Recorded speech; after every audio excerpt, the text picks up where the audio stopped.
As you know, we get about 50% of our power from dirty, old-fashioned coal-fired power plants. And the company I worked for at the time decided that that was not a technology we were interested in. We were more interested in building clean natural gas-fired power plants.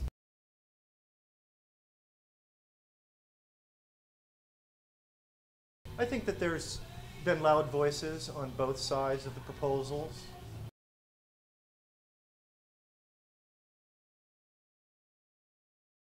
This takes the state and the nation 180 degrees in the wrong direction. We don't need to import more fossil fuels from unfriendly countries.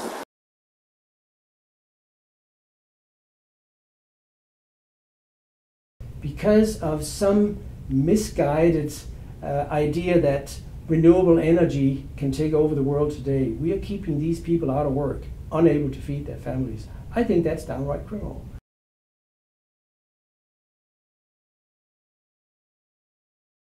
I think one of our local residents said it best. She says the Columbia River is the heartbeat of this region. We don't want anything to happen to it.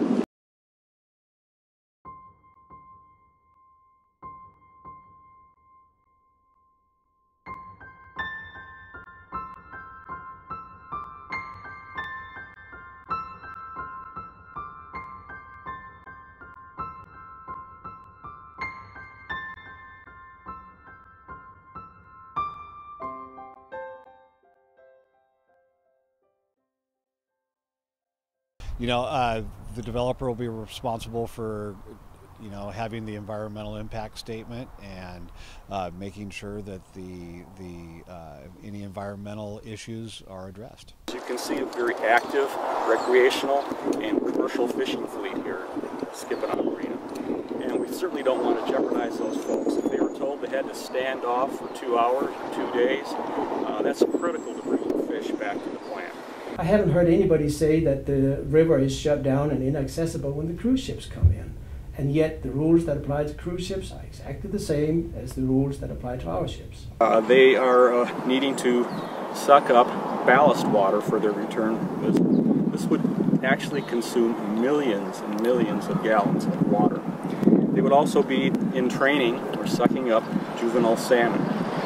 Salmon issues have been addressed ad nauseum. We will continue to address them, but the reality is that we are definitely not an impediment to salmon movement or to salmon survival in the area. Juvenile salmon depend on shallow waters. We recognize that all of the juvenile fish that would be exiting Columbia River would have to pass by this site. We have spent lots and lots and lots of money on salmon studies and salmon reports and so on. These reports have been looked at by all kinds of agencies, U.S. Fish and Wildlife, National Marine Fisheries, ODFW, you name it. Everybody's been involved. And what's very interesting is that while the Columbia River Keeper and some of these self-proclaimed experts will tell you that we are such a big danger to salmon, none of the agencies do.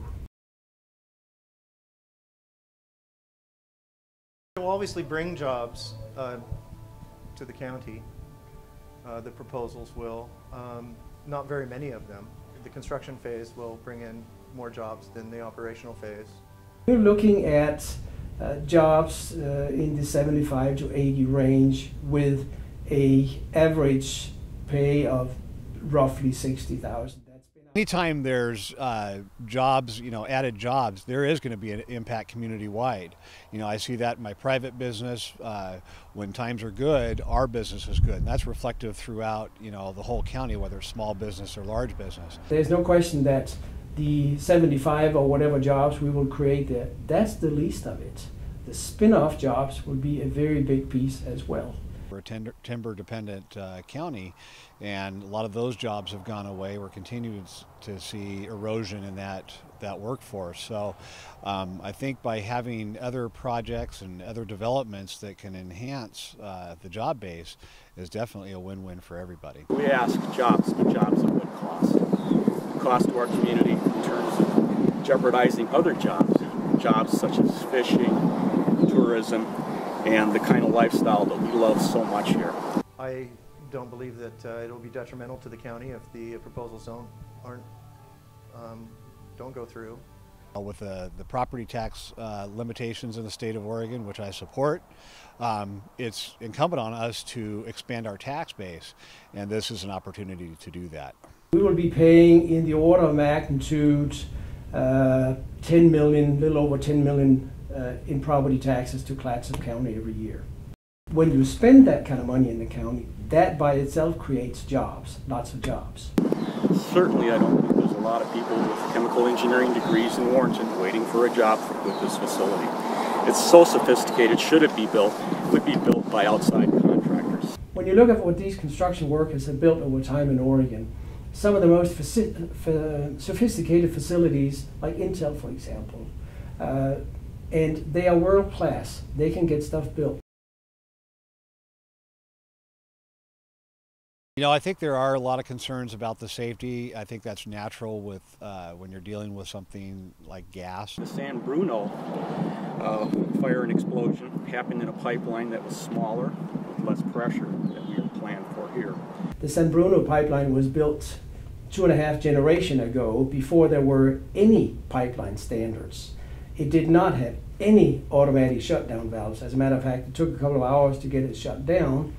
We recognize too that fire was in a pipeline that had safety check valves every 4.5 miles. The pipeline proposed for this area would have a check valve every 19 miles, at least in one place. The automatic, and again they are automatic, shutdown valves that we will have on our pipeline will be spaced the way they're supposed to be spaced. In densely populated areas, they will be close, very closely spaced, and out in the forest, they will not be closely spaced, because it is unfortunately with the pipeline, like with everything else, like with roads, you spend the money, the safety-related money, where it does the most good.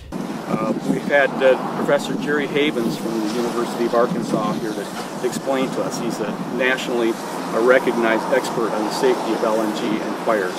He tells us confidently that they've done testing that would demonstrate that the vapor cloud from the plant leak could travel up to miles from here, and with a single spark could ignite. The devastation would be total. While this is a remote possibility, we've seen the BP accidents, we've seen the pipeline explosions, we've seen the refineries explode. We don't want that here. There is about 250,000 miles of high-pressure natural gas pipelines, large diameter pipelines in the U.S. that operate safely day in, day out, and provide us with so much of our energy.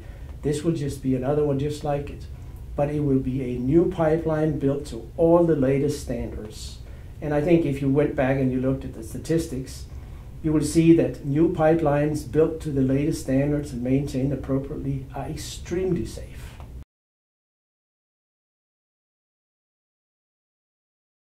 We want to do everything we can to ensure the livelihood and the safety and the greatness of this Columbia estuary perpetuity.